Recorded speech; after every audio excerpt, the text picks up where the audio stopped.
আজ শুভ দীপাবলি। সবাইকে জানাই শুভ দীপাবলির অনেক অনেক শুভেচ্ছা ও ভালোবাসা। আজকে আমার বাড়িতে ঠাকুরঘরটাকে খুব সুন্দরভাবে বাতি দিয়ে সাজানো হয়েছে। এটা হচ্ছে আমাদের ঠাকুরঘর। আমাদের বাড়ির গৃহদেবতা মা অন্নপূর্ণা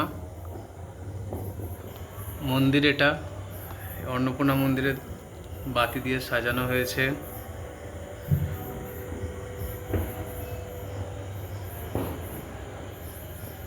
এই বাতি দিয়ে সাজানো চলছে এখনো। আমাদের পুরো বাড়িটাকেও বাতি দিয়ে সাজানো হয়েছে। এছাড়া মিনিচার লাইট দিয়ে সাজানো হয়েছে, নতুন নতুন মিনিচার দিয়ে।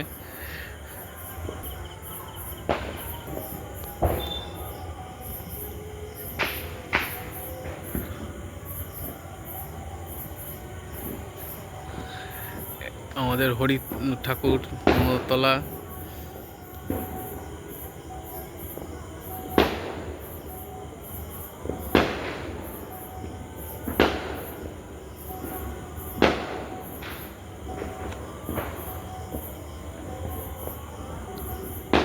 সবার শেষে বলতে চাই, সবাই বাজি ফাটাচ্ছ সাবধানে ফাটাও, দেখে শুনে ফাটাও, যাতে তোমার আনন্দে কারুর ক্ষতি না হয়, এটাই বলবো। আর সবাইকে বলবো ভালো করে দীপাবলি উপভোগ করুন।